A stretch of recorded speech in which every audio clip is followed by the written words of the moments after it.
Oke, sebelum lanjut ke video unit USB-nya, ini ada update sedikit terkait unit Glock 17 di video saya sebelumnya.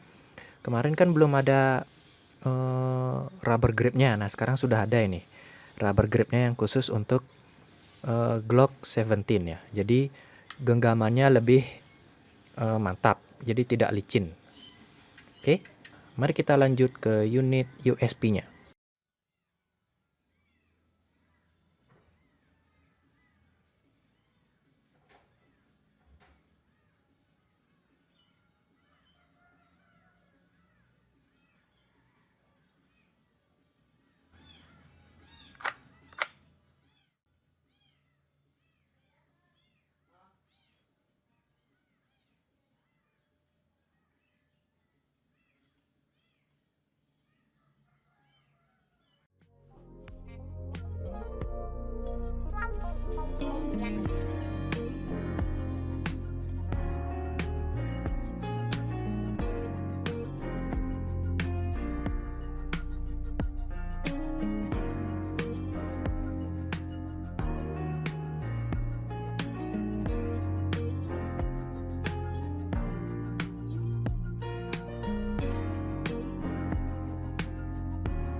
Halo semuanya, Om Swastiastu.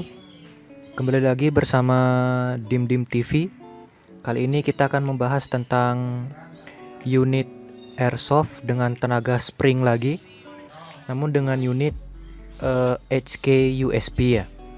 Tapi di unit ini tidak ada penggunaan label HK-nya ya. Karena kemungkinan kalau pakai label HK ini kena copyright ya, kena masalah istilahnya kayak hak cipta gitu. Kalau HK ini kan merek sebenarnya dari adaptasi dari unit ini.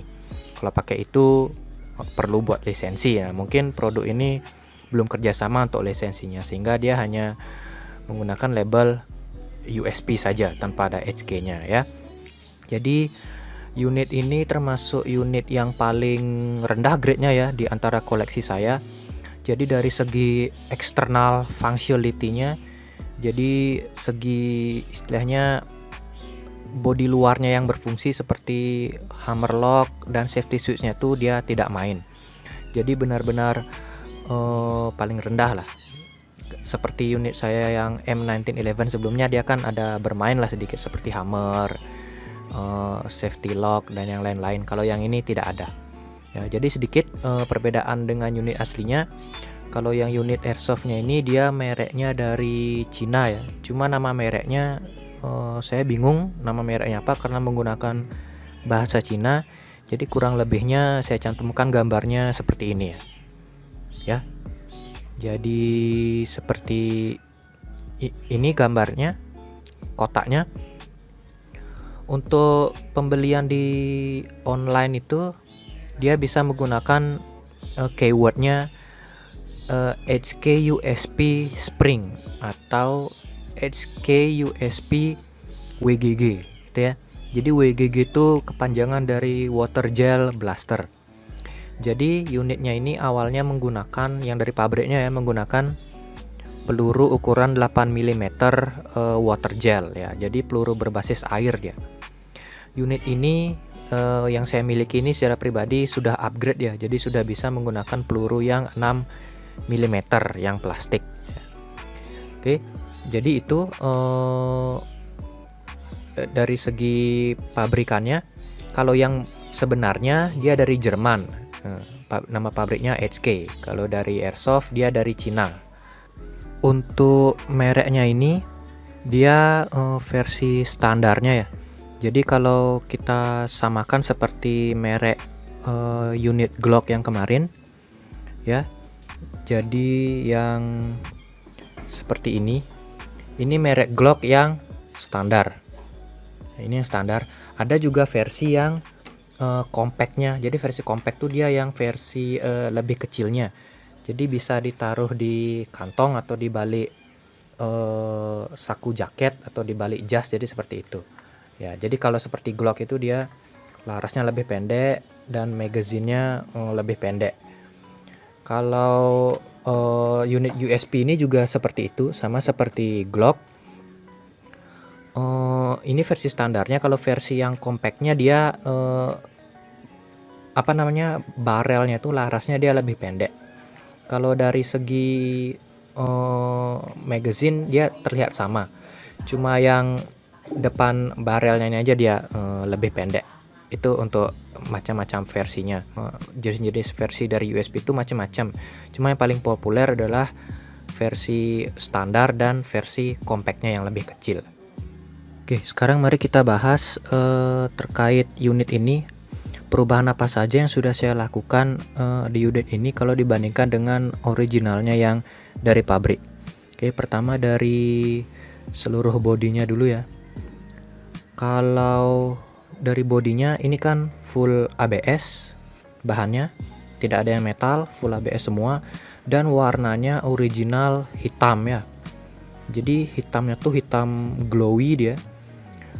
Jadi saya kurang suka, sehingga saya ganti menjadi hitam semi doff ya. Ya, ini semi doff hitamnya. Lalu yang lower receivernya saya ganti menjadi coklat tan ya, dengan menyisakan tetap warna hitam di beberapa bagian ya, untuk menimbulkan kesan autentik, seperti di mag release, trigger, cock safety atau hammer safety, magazine, dan slide locknya, juga safety switchnya ya. Itu saya tetap biarkan hitam. Itu dari perubahan dalam segi body. Dari segi iron sight saya ganti dengan menempelkan stiker glow in the dark, jadi dia menjadi night sight ya, bukan iron sight yang biasa.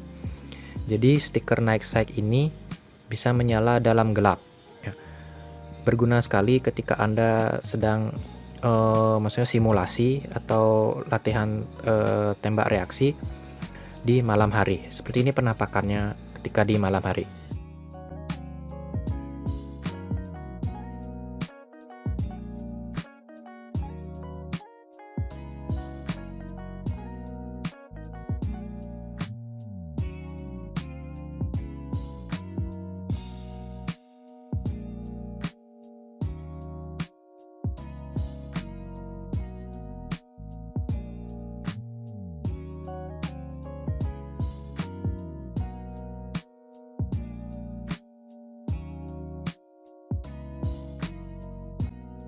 Lalu kalau dari segi markingnya, ini memang dari pabrikannya sudah seperti ini.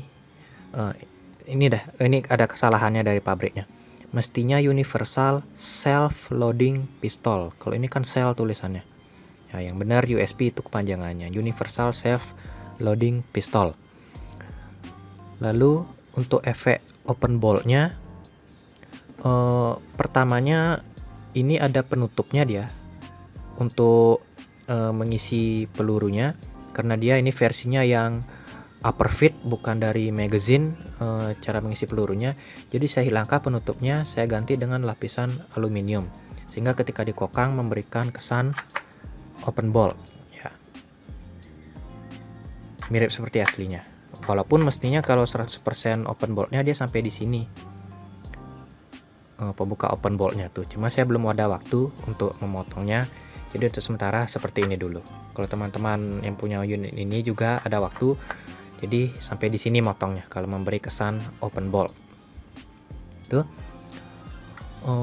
Lalu dari segi inner barrelnya ya, untuk inner barrelnya dia dari pabrikannya ukuran 8 mm ya, yang ini yang di depan nih 8 mm atau 7 mm.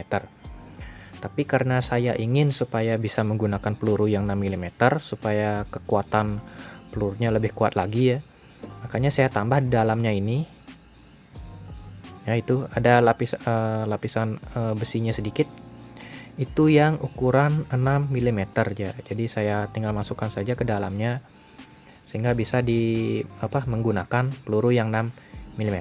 Itu gampang, tinggal beli inner barrel yang baru saja. Untuk unit ini dia hanya menang di open boltnya ini saja ya, ketika dikokang. Sisanya hanya hiasan saja dia. Seperti ini ya.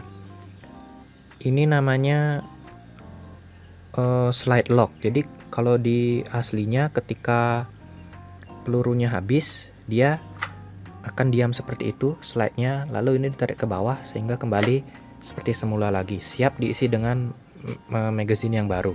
Kalau ini dia hanya hiasan saja, tidak berfungsi. Itu yang pertama, slide lock hanya hiasan, tidak berfungsi. Lalu ini safety switch-nya ya. Jadi ini posisi safe. Kalau mau posisi siap menembak, dia harus dibawa ke bawah kalau di aslinya, baru bisa dipakai menembak. Kalau ini memang tidak bisa dibawa ke bawah karena hanya hiasan saja. Jadi tuh. Yang ketiga adalah ini namanya hammer safety. Jadi ini safety untuk triggernya, tapi yang ini safety untuk hammernya. Jadi kalau supaya hammernya bisa dibawa ke bawah posisi siap menembak, ini juga harus dibawa ke atas. Itu versi aslinya. Kalau yang ini dia tidak bisa karena hanya untuk hiasan saja. Itu yang ketiga. Lalu yang keempat, ini hammernya dia tidak main. Jadi hanya diam begini saja, walaupun sudah dikokang ke belakang itu dia tetap posisinya seperti ini. Jadi hanya hiasan saja. Nah, ini juga di sisi kanannya hammer safety-nya dia ambidextrous, kiri kanan bisa kalau di aslinya. Tapi ini hanya hiasan saja. Itu yang keempat. Lalu yang kelima, di mag release-nya. Jadi untuk SKUSP ini lumayan banyak lah fitur gininya, ambidextrous-nya dia bisa kiri kanan. Untuk mag release-nya dia kiri kanan, tapi di versi airsoft yang spring ini dia tidak berfungsi karena dia mengisi pelurunya dari atas ini ya, bukan dari magazine yang di bawah. Jadi ini hanya hiasan saja. Lalu yang keenam, dari magazinenya sendiri tidak bisa ini menyatu dia dengan body, jadi ini hanya hiasan saja. Kalau yang di sebenarnya atau di versi airsoft yang lain dia bisa. Jadi versi airsoft yang lebih mahal dia bisa ini dilepas mag-nya, jadi mag release-nya ini berfungsi. Di hand grip-nya ada motifnya sedikit. Nah, jadi seperti di aslinya dia memberi genggaman yang lebih mantap lah kalau digenggam. Lalu ini di dekat triggernya dia ada serration-nya, berfungsi ketika dipasangkan laser atau center di railnya ini ya. Jadi ini rail yang ukuran 11 bukan 11 mm tapi 20 hingga 21 mm ya, bisa dipasangi center atau laser. Jadi si serration ini berfungsi sebagai supaya ketika didorong ke belakang laser atau senternya tuh dia tidak jatuh ke bawah lah. Jadi dia membantu untuk menggrip, jadi memegang juga istilahnya laser atau senter itu supaya tidak jatuh ke bawah. Jadi selain railnya ini yang memegang, ini juga membantu ya, jadi seperti itu. Memang saya pribadi untuk merepaint airsoft ini suka dengan motif cat yang rebel ya. Jadi rebel tuh yang maksudnya battle worn lah. Jadi saya kurang suka dengan model cat yang satu tone atau satu warna, itu kesannya polos sekali. Jadi ada istilahnya kayak seperti lecet-lecet sedikit seperti ini dah ya. Itu memang kesukaan pribadi. Kalau teman-teman memang tidak sukanya yang satu tone atau dua tone yang catnya bersih, silahkan. Jadi itu memang selera masing-masing lah. Saya ingatkan lagi, tapi untuk mereknya yang dari pabrik hitam glow ya. Untuk iron sight-nya di bagian belakang nih, seperti teman-teman lihat, dia kan ada bolongnya sedikit ini. Jadi ini sebenarnya bisa dibolongi ya, kalau kita mau modif dibolongi. Jadi nanti bisa dibelikan adapter yang supaya teman-teman bisa memasang yang red dot. Nah, jadi bisa dipasangi di atas ini. Ini dibolongi ini maksudnya supaya bisa memasukkan bautnya ke dalam. Jadi tapi hati-hati supaya tidak mengenai piston di dalam bodinya, karena kan di bawahnya ini pistonnya dia bermain. Jadi hati-hati kalau memasang modif seperti itu. Jadi ini unitnya saya beli waktu itu baru awal-awal, belum terlalu mengerti airsoft ya. Dan memang kebetulan tujuannya mengoleksi airsoft itu hanya untuk hiasan saja, jadi tidak ada masalah unitnya yang datang seperti ini. Ternyata banyak yang tidak berfungsi lah, tidak bisa dimainkan, hanya sebagai hiasan saja. Tapi kalau teman-teman mengoleksi airsoft tujuannya untuk dimainkan atau seperti battle royale dengan teman-teman, saya rekomendasikan jangan membeli unit yang ini, karena teman-teman pasti kecewa, karena ini tidak cocok digunakan untuk sukir ya, karena unitnya ringkih, dan juga kalau mau dipaksakan supaya bisa digunakan untuk battle ya harus di-upgrade di tengahnya seperti saya ini. Pistonnya di-upgrade, diperkuat pompaan udaranya dengan diberi karet tambahan, dan juga inner barrelnya di-upgrade menjadi yang 6 mm supaya pelurunya bisa digunakan yang lebih kuat ya. Jadi lumayan yang harus dilakukan kalau unit ini dipaksakan agar bisa digunakan untuk battle. Lebih bagus lagi kalau menggunakan yang versi gasnya. Kalau teman-teman punya dana lebih, itu nanti jatuhnya dananya bisa 3 juta, 4 jutaan seperti itu ya. Dari segi FPS, setelah unit ini saya upgrade, jadi FPS tuh tenaga tembakannya itu ya, itu sudah masuk standar lah, kategori unit-unit airsoft standar itu bisa 110 gitu, 105 gitu, standar lah untuk unit-unit dengan piston yang pendek. Karena kalau tidak di-upgrade masih menggunakan peluru water gel itu FPS-nya bisa 70, 80, itu termasuk rendah ya. Makanya saya katakan ini lebih cocok untuk hiasan saja ya, atau prop lah. Kalau misalnya bikin film pendek seperti itu bisa ini digunakan.